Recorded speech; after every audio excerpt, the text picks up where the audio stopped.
ఒకళ్ళు పదే పదే నువ్వు చేతకాని వాడివి అని అంటున్నారు అనంటే వాళ్ళు మీ మీద అసూయ ద్వేషం పెంచుకున్నారని అర్థం. ఇది తెలుసుకోకుండా మన ఆలోచనలని మధ్యలో ఆపేసుకుని నాలో ఏం లోపం ఉంది అని ఆలోచించడం కాదండి.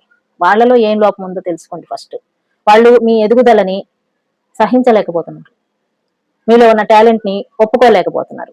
మీ మీద ఈర్ష్య ద్వేషాలతో రగిలిపోతున్నారు.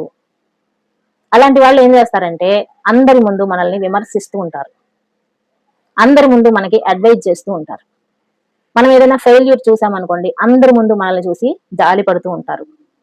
ఎవరు? మనమంటే ఈర్ష్య ద్వేషం నింపుకున్న వాళ్ళు. మనమంటే ఇష్టం ఉన్న వాళ్ళు మన ఫెయిల్యూర్ ని మనకి చాటుగా గుర్తు చేస్తారు, అందరి ముందు కాదు. ఇది గుర్తు పెట్టుకోండి. మిమ్మల్ని ఎవరైనా చులకన చేసి మాట్లాడుతూ ఉన్నారు అనంటే వాళ్ళకి నవ్వు వస్తుంది. మనమంటే ఇష్టం లేని వాళ్ళకి, ఈర్ష్య పరులకి.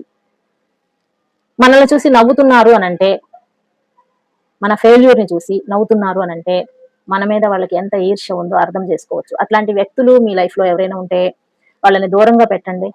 ఇలాంటి వాళ్ళు పక్కనే ఉంటూ ఉంటారు, ద్రోహం చేస్తూ ఉంటారు. చేస్తున్నట్టుగా మనకి కూడా తెలియదు. ప్రతి దాంట్లో స్నేహంగా మెలుగుతున్నట్టుగానే ఉంటారు, కానీ మన వెనకాల విషాన్ని కక్కుతారు. మన గురించి చెడు ప్రచారాలు చేస్తూ ఉంటారు.